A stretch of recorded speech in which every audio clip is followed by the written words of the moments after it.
समझौता या समर्पण। आपसी प्यार से रिश्ते बनते तो हैं, पर उन्हें निभाना तो समझौते से ही पड़ता है। जो जितना ज़्यादा समझौता करता है वह अपनी ज़िंदगी में दुनिया वालों के सामने उतना सफल और सुखी नजर आता है। राधिका झरोखे से बाहर देखते हुए बोली, बाहर आसमान में धुंधले बादल छाए हुए हैं। मौसम में ठंड बर्दाश्त के बाहर हो रही है। मौसम में एक अजीब सी उदासी छाई हुई है और वही उदासी दिलों पर भी छाई थी। पानी की नन्ही सी बूंदें बादलों से दर्द की बूंदें बनकर बरस रही थी। काव्या ने गर्म शॉल को अपने शरीर पर और कसकर लपेट लिया। दीदी, क्या फिर रिश्तों में प्यार नाम की चीज़ नहीं रहती? क्यों नहीं रहती है। शुरुआत में तो रिश्ते प्यार के रेशमी रुमाल में ही लिपटे होते हैं, लेकिन बहुत जल्द ही प्यार का रेशमी रुमाल तार तार होकर फट जाता है और रिश्तों को ढकने के लिए समझौते के जोड़ों का सहारा लेना पड़ता है। प्यार के बजाय समझौते के जोड़ ही मजबूत होते हैं और जीवन भर एक दूसरे को रिश्तों की डोर में जोड़े रखते हैं। राधिका ने एक गहरी सांस ली।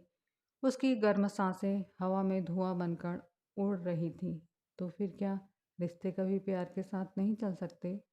काव्या ने धीमी सी कंपन भरी आवाज़ में पूछा। पता नहीं उसकी आवाज़ में जो कंपन थी वह न जाने ठंड के कारण थी या अपने सवाल के कारण।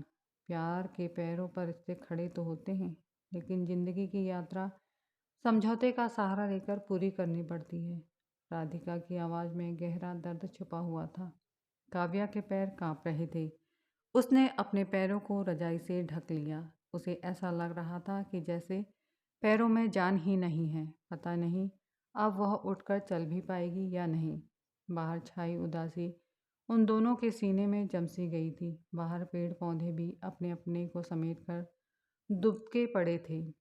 मन में छाया अंधेरा अब डूबती शाम का घना कोहरा बनकर घर के भीतर उतर गया। तुम दोनों को मैंने पूरे घर में ढूंढा और तुम दोनों यहाँ अंधेरे में महफिल जमाए बैठी क्या कर रही हो? और बैठी भी हो तो इस अंधेरे में कम से कम लाइट तो जला ली होती। शाम के 5 बजे की चाय का भी होश नहीं रहा आज तुम दोनों को। माँ ने आकर कमरे की लाइट जलाकर गुस्से भरी आवाज़ में कहा। फिर राधिका की ओर शक की नज़र से देखा। राधिका उनकी आंखों में छिपे अर्थ को समझकर मन ही मन कुड़ गई। अचानक माँ के आने से काव्या शर्माती हुई हड़बड़ा गई। बातों ही बातों में इतना अंधेरा कब गहरा गया पता ही नहीं चला। मुझे माफ़ करना माँ, दीदी से बातें करते करते टाइम का पता ही नहीं चला। मैं अभी चाय बनाकर लाती हूँ। काव्या उठकर कमरे से बाहर जाने लगी। मैंने चाय पी ली है, तुम दोनों के लिए रसोई में गैस पर रखी है, जाकर पी लो। माँ की आवाज़ काफ़ी शांत हो चुकी थी, लेकिन उनकी आंखों का गुस्सा अभी राधिका के चेहरे पर जमा हुआ था। वे आजकल देख रही थी कि काव्या थोड़ी परेशान और उदास सी रहती है। मनीष से भी कुछ उखड़ी उखड़ी सी रहती है। नई नई शादी में एक दूसरे को समझने में और आपस में तालमेल बैठाने में थोड़ा बहुत समय तो लगता ही है।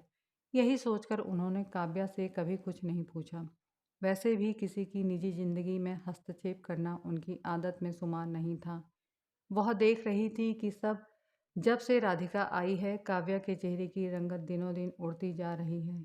जब भी राधिका आती है काव्या के चेहरे पर उदासी छा जाती है। 5 ही महीने तो हुए हैं काव्या और मनीष की शादी हुए। मनीष की शादी के 8 महीने पहले ही बेटी राधिका का विवाह हुआ है। जहाँ एक ओर होनहार और समझदार दामाद मिला है, वहीं दूसरी ओर कर्तव्यनिष्ठ और प्यारी सी बहू मिली है। काव्या घर के नियम कायदों का पूरे तन मन से पालन करती है, परिवार के प्रति सारी जिम्मेवारियां निभाती है। लेकिन 1-2 महीने से वह देख रही है कि काव्या कुछ परेशान सी रहती है और जब भी राधिका मायके आती है न जाने दोनों में क्या बातें होती हैं कि काव्या उदास और दुखी सी हो जाती है। राधिका भी तो वैसी खुश नज़र नहीं आती जैसी उसे होना चाहिए। अक्सर जैसा पति मिलने के बाद भी वह उदास रहती है। राधिका भी क्या करे, हर रिश्ते से बहुत ज़्यादा उम्मीदें रखती है और छोटी छोटी बातों से उसकी अहम को चोट पहुंचती है और फिर मुंह बना लेती है। फिर वह अपने आप को और दूसरों को दुखी और उदास करती रहती हैं। बचपन से ही उसे बहुत समझाने की कोशिश की उन्होंने, लेकिन उसने तो सुधरने का नाम ही नहीं लिया। वो तो भला हो अक्सर जैसा समझदार पति मिला है जो हर बार स्थिति को संभाल लेता है, वरना भगवान ही जानता है राधिका का ससुराल में क्या हाल होता। लेकिन कभी कभी अक्षत के सामने उन्हें अपराध बोध सा होने लगता है। राधिका की बेवकूफ़ियों को वो इतनी होशियारी से संभाल लेता है। रात के खाने पर अक्षत, मनीष और बाबूजी ने मिलकर हंसी मजाक से खुशनुमा माहौल बनाकर रख दिया। वैसे भी घर की तीनों औरतों के मन पर छाए कोहरे की उन्हें कोई खबर नहीं थी। ये तीनों तो अपने बातों में मस्त थे। खाने के बाद अक्षत राधिका को लेकर घर की ओर चल पड़ा। माँ ने चैन की सांस ली। अगर राधिका यहीं रुक जाती तो काव्या और उसमें फिर पति पत्नी के रिश्ते के बारे में बात होती और अपने डिमांडिंग स्वभाव के कारण वह काव्या को गलत राय देती। उस रात काव्या को देर तक नींद नहीं आई।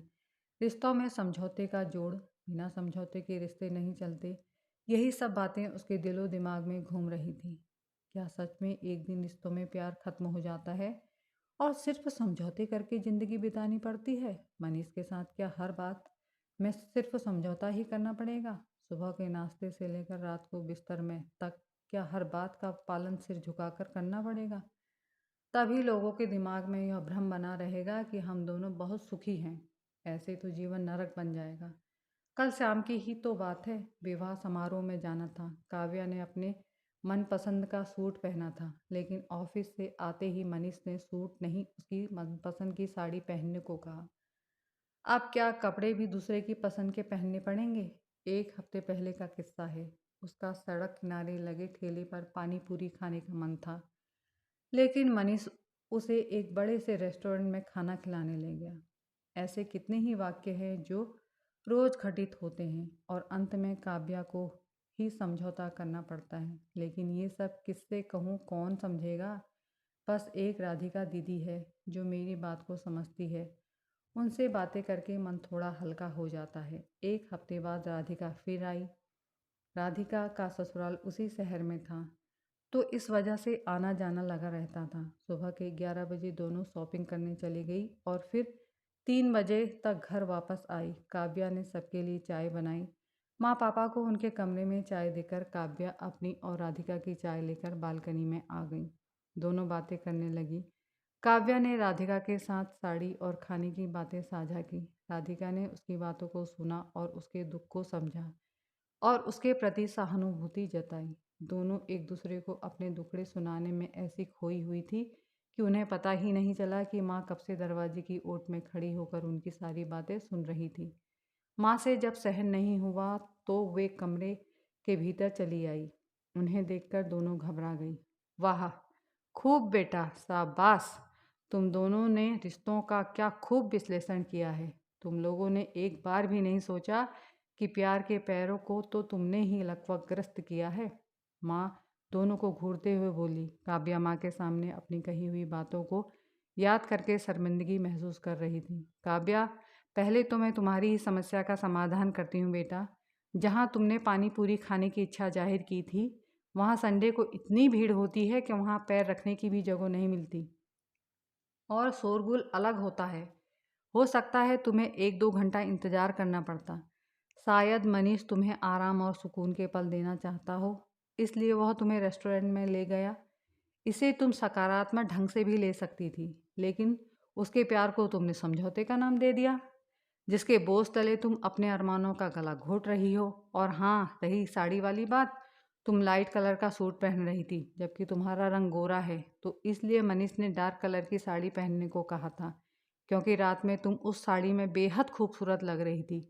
पति अगर यह चाहे कि उसकी बीवी सबसे खूबसूरत लगे, तो यह पति का प्यार होता है, ना कि समझौता। काव्या सिर झुकाए चुपचाप सब कुछ सुनती जा रही थी।